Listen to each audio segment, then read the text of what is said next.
महाराष्ट्राचे आराध्य दैवत छत्रपती शिवाजी महाराज, राजमाता जिजाऊ, ज्ञानज्योती सावित्रीबाई फुले, महामानव डॉक्टर बाबासाहेब आंबेडकर यांच्या पवित्र स्मृतीस अभिवादन करते. उपमहापौर, सन्माननीय उपमहापौर साहेब, सन्माननीय सचिव मॅडम, सन्माननीय सभागृहातील सर्व सदस्य, सन्माननीय अधिकारी वर्ग, सन्माननीय पत्रकार बंधू वगैरे, सन्माननीय प्रेक्षकगृहातील प्रेक्षक वर्ग, आज मी प्रथमच महापौर म्हणून या सभागृहात पवित्र अशा महापौर पदाचा पदभार सांभाळत असताना हे पद फक्त माझ्या पवित्र असं पद माझ्या आनंदाचा क्षण नाही, तर याबरोबरच माझ्या सोबत ज्या जबाबदाऱ्या आहेत त्यांचा हा क्षण आहे. भारतीय जनता पक्षाच्या माध्यमातून माझी निवड करून या पदाचा भार सांभाळण्याची जी संधी मला दिलेली आहे त्याबद्दल मी देशाचे पंतप्रधान आदरणीय नरेंद्रजी मोदी साहेब, देशाचे राष्ट्रमंत्री नितीनजी नवीनजी, महाराष्ट्राचे मुख्यमंत्री देवेंद्रजी फडणवीस साहेब, आपल्या नवी मुंबईचे शिल्पकार आमच्या आधारस्तंभ गणेशजी नाईक साहेब, सन्माननीय आमदार मंदाताई म्हात्रे, माजी खासदार संजीवजी नाईक साहेब, माजी आमदार संदीपजी नाईक साहेब, माजी महापौर सागरजी नाईक साहेब, माजी महापौर जयवंतजी सुतार साहेब, या जिल्ह्याचे भारतीय जनता पक्षाचे अध्यक्ष राजेशजी पाटील साहेब, माझे मार्गदर्शक माझे पती सूरजजी पाटील साहेब आणि सन्माननीय सभागृहातील सर्व सदस्यांचे मनापासून आभार मानते. आजची ही निवड म्हणजे फक्त माझ्या यशाची गाथा नाही, तर संपूर्ण नवी मुंबईतील महिलांचा सहभाग, नेतृत्व आणि समाजातील त्यांच्या प्रगतीच्या वाटचालीकडचा हा साक्ष देणारा क्षण आहे.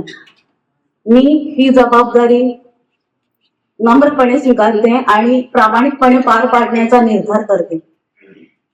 ज्या पद्धतीने नरेंद्रजी मोदी साहेबांनी देशाचा कारभार सांभाळला आहे, देश विकासाच्या उंच शिखरावर पोहोचवला आहे, ज्या पद्धतीने आदरणीय मुख्यमंत्री देवेंद्रजी फडणवीस साहेबांनी महाराष्ट्र राज्य विकासाच्या वाटचालीवर नेला आहे आणि त्याच पद्धतीने भारतीय जनता पार्टीच्या नेतृत्वात आदरणीय गणेशजी नाईक साहेबांनी नवी मुंबईला एक नवीन दिशा दाखवून विकासाच्या उंच शिखरावर नेऊन ठेवलाय.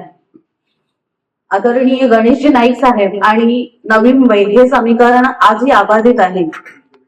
त्यांचं नवी मुंबई प्रति समर्पण आणि त्याग हे माझ्यासाठी आदर्श आहे. आज त्यांच्या माध्यमातून आलेलं त्यांचं वचननामा आणि त्याची पूर्तता हे माझं एकमेव ध्येय असणार आहे. स्वच्छ आणि सुंदर नवी मुंबई, पाणी पुरवठ्याचं नियोजन, स्वच्छता, आरोग्य सेवा, शिक्षण, पर्यावरण आणि वाहतूक सेवा या गोष्टींचा गांभीर्याने विचार करून याच्यावर योग्य ते उपाय योजले जाते. सभागृह चालू असताना आणि प्रशासनाच्या माध्यमातून नागरिकांच्या समस्या ऐकण्यासाठी हे सभागृह अधिक गतिमान आणि संवेदनशील करण्यासाठी माझे प्रयत्न राहते. आपल्या शहरातील तरुणांना संधी, महिलांचा सन्मान, महिलांची सुरक्षितता आणि ज्येष्ठ नागरिकांच्या सुविधा, सर्व सामान्य कुटुंबातील मूलभूत सुविधा यासाठी माझे प्रयत्न राहतील. सर्व सन्माननीय सदस्य जाणतात की राजकारणापेक्षा जनसेवा कधीही मोठी असते. आपण सर्व सदस्य आपल्या प्रभागातील जनतेच्या सेवेसाठी कटिबद्ध आहोत. प्रत्येक क्षेत्रात मतभेद असतात, विचारांचे मतभेद असतात, पण आपण सर्व एकत्र येऊन नवी मुंबईच्या जनतेसाठी कार्य केलं तर नक्कीच आपली नवी मुंबई प्रगती आणि विकासाच्या उंच शिखरावर पोहोचेल. आज या सन्माननीय सभागृहात माझ्या सोबतचे नगरसेवक ज्यांनी मला एवढा मान दिला त्यांचं तर मी आभार मानते. पण त्याच सोबत आदरणीय उपमुख्यमंत्री एकनाथजी शिंदे साहेब, ज्यांच्या विचाराने आज सभागृहाने मला बिनविरोध निवडून दिलं, त्याबद्दल मी त्यांचेही मनापासून आभार मानते.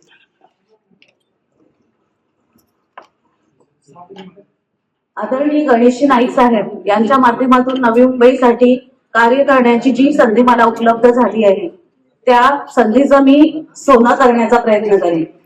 ही संधी म्हणजे माझ्यासाठी एक खूप मोठी जबाबदारी आहे आणि त्या जबाबदारीला पार पडण्यासाठी संपूर्ण सभागृहाचं सहकार्य मला अपेक्षित आहे. माझ्या समोर बसलेल्या या संपूर्ण सभागृहातील सदस्यांपैकी बहुतांश सदस्य माझ्यासाठी सिनियर आहेत.